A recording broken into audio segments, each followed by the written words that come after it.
லோகபாலகா, மகாவிஷ்ணு, இந்த விஷத்தில் இருந்து இவர்கள் எல்லோரும் தப்பிக்க ஒரு வழியை நீங்களே சொல்லுங்கள். தாயே, அந்த ஒரு வழி கைலாசத்திற்கு செல்லும் வழி மட்டுமே. பரமேஸ்வரனால் மட்டுமே இந்த விஷயத்திற்கு பரிகாரம் சொல்ல முடியும்.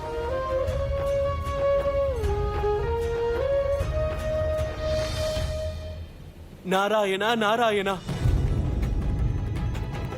அப்படி என்றால் வாருங்கள், அனைவரும் தாமதம் செய்யாமல் கைலாயத்திற்கு செல்வோம். நாராயண நாராயண.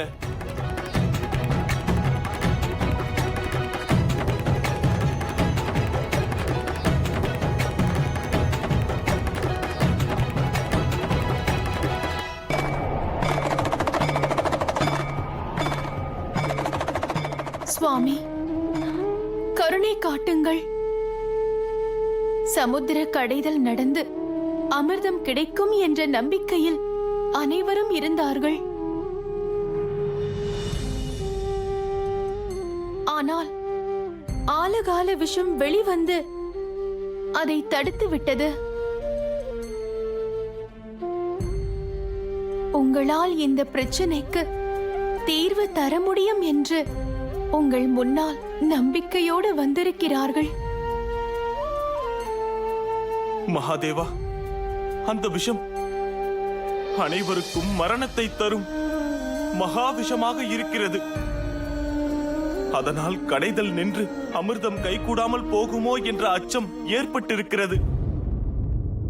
கைலாசபதி மகாவிஷ்ணு கூர்ம அவதாரம் எடுத்து மந்தார மலையை சுமந்து கொண்டிருக்கிறார். ஆலகால விஷத்தை விலக்க நீங்கள் பரிகாரம் சொன்னால் மட்டுமே சமுத்திர கடைதல் நடக்கும். சங்கரா, கருணாகரன் என்ற பெயர் பெற்ற நீங்கள்தான் இதற்கு கருணை காட்ட வேண்டும். இந்த கனகோர விஷத்தில் இருந்து இந்த உலகம் அழியாமல் காப்பாற்ற வேண்டும். தேவா, மகாதேவா, கண்களை திறந்து பாருங்கள். ஒவ்வொரு வினாடியும் இந்த உலகம் அழிவை நோக்கி செல்கிறது. தியானத்திலிருந்து உடனே வெளியே வந்து இந்த உலகை காப்பாற்றுங்கள். சம்போ சங்கரா, சம்போ சங்கரா, சம்போ சங்கரா, சம்போ சங்கரா, சம்போ சங்கரா, சம்போ சங்கரா.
நாகதேவனே, நான் திரும்பி வரும் வரை நீ இங்கேயே இரு.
தேவி, இதனால் எனக்கு ஒன்றும் ஆகிவிடாது. கவலைப்பட தேவையில்லை.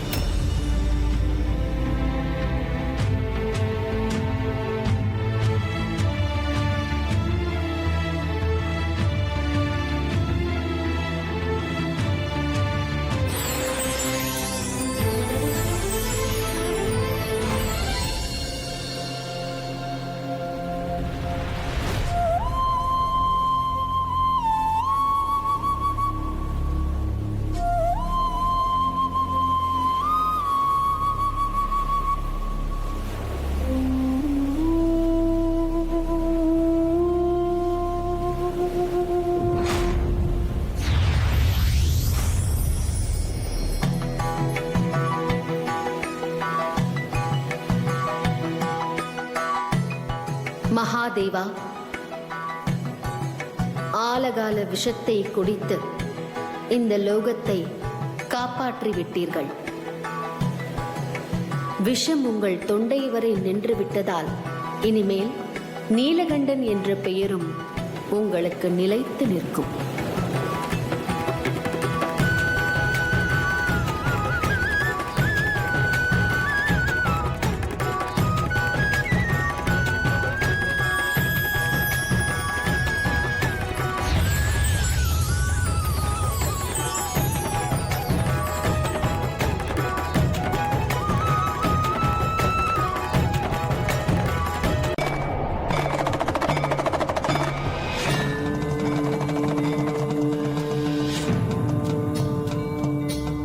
சுவாமி, ஆலகால விஷத்தின் வீரியம் சமுத்திரத்தையே கொதிக்க வைத்தது.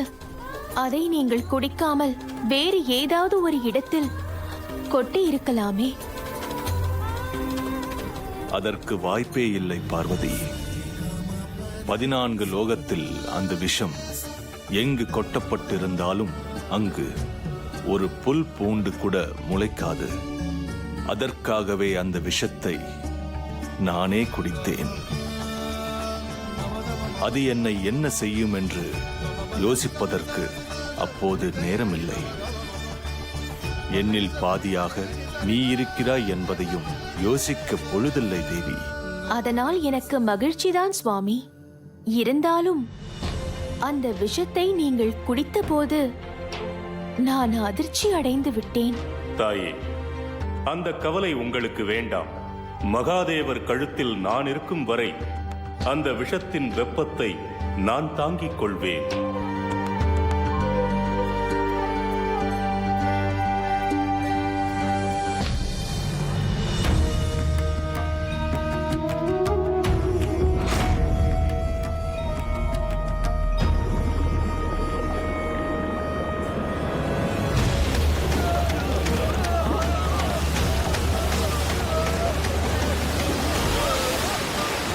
ஆலகால விஷத்தை பரமேஸ்வரன் குடித்த பிறகு சமுத்திர கடைதல் மீண்டும் தொடர்ந்தது. பலிராஜனும் இந்திரனும் தேவாசுரர்களை இன்னும் கடுமையாக சமுத்திரத்தை கடைய ஊக்குவித்தனர். அனைவரும் எதிர்பார்த்த அமிர்தம் வருவதற்கு முன் பல ரத்தினங்கள் ஆழியின் ஆழத்திலிருந்து மேலே வந்தது. காமதேனு வந்தது. அதை தன்னலமற்ற முனிவர்கள் எடுத்துக்கொண்டார்கள்.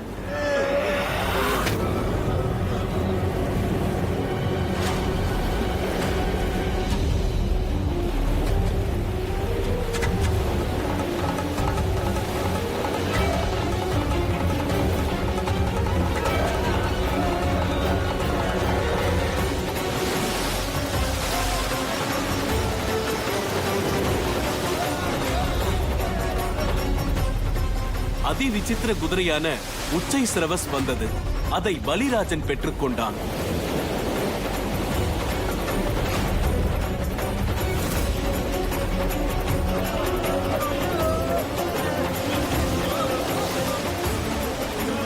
மகாசக்தி கொண்ட தெய்வீக யானை ஐராவதம் வந்தது. அது இந்திரனுக்கு வாகனமானது.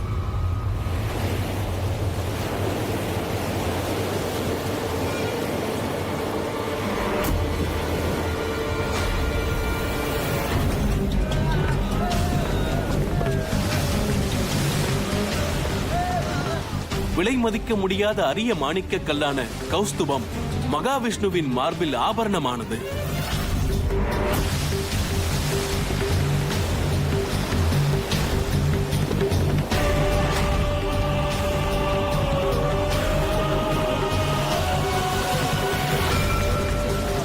கேட்டதை வழங்கும் கல்ப விருட்சம் அசுரர்கள் வசம் சென்றது.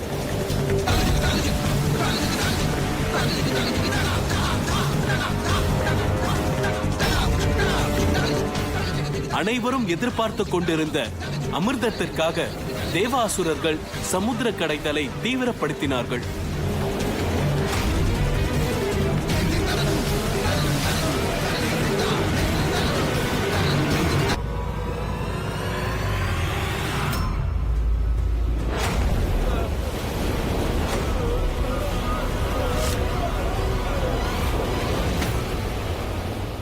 குருதேவா, இவ்வளவு கஷ்டப்பட்டு சமுத்திரத்தை கடைந்தோம், ஏன் அமிர்தம் வரவில்லை? அதற்கு பதிலாக விஷம் வருகிறது, வேறு ஏதேதோ வருகிறது. உண்மையில் இங்கு அமிர்தம் இருக்கிறதா? இல்லை, இந்த தேவர்கள் பொய் சொல்லி நம்மை ஏமாற்ற பார்க்கிறார்களா? நீங்கள் நினைப்பது தவறு பலிராஜா. அமிர்தம் இங்கு இருக்கிறது. அவர்கள் சொன்னது உண்மைதான். வேறு பொருட்களைப் போல் அமிர்தம் அவ்வளவு எளிதாக கிடைத்து விடாது. காரணம், அது சமுத்திரத்தின் ஆழத்தில் அரிதாக இருப்பதால் நிதானமாகத்தான் வரும். அப்படி என்றால் நாங்கள் சமுத்திர கடைதலை இன்னும் வேகப்படுத்துகின்றோம்.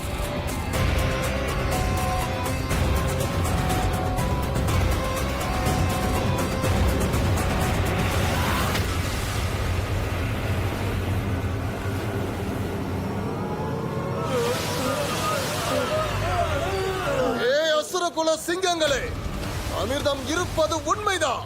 அது கை கட்டும் தூரத்தில் தான் இருக்கிறது. நாம் சோர்ந்து விட்டால் அது வஞ்சக தேவர்கள் கைக்கு போய்விடும். புரிகிறதா? மறக்க சகோதரர்களே, மரணமில்லாத அமிர்தம் கிடைக்கும். கடைந்தெடுங்கள். சமுத்திர கடைதல் நடக்கட்டும். சமுத்திர கடைதல் நடக்கட்டும். நடக்கட்டும். நடக்கட்டும்.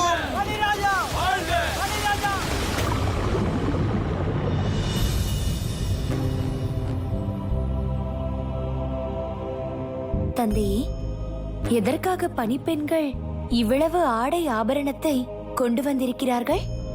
மகளே, இவை அனைத்தும் உனக்கு சொந்தமானவை. உனக்கு மனமாகி நீ புகுந்த வீட்டிற்கு போகும்போது நான் கொடுக்க நினைத்தேன். ஆனால் அந்த பாக்கியம் எனக்கு இல்லை. அதனால் இப்போது தருகிறேன். தந்தையே, நான் புகுந்த வீட்டிற்கு செல்லும் போது தர வேண்டிய ஆடை ஆபரணத்தை இப்போது தர என்ன காரணம்? நீ சமுத்திரத்தை விட்டு வெளியேற வேண்டிய நேரம் நெருங்கிவிட்டது.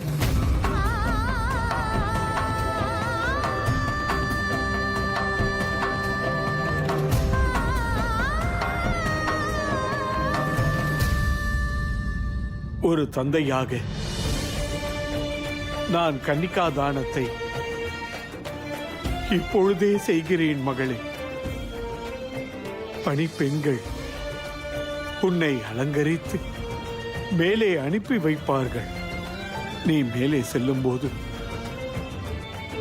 நீ எங்கு போகப் போகிறாய், உன் எதிர்காலம் என்ன ஆகப் போகிறது என்பதை நினைத்தால்தான் எனக்கு மிகவும் வருத்தமாக இருக்கிறது.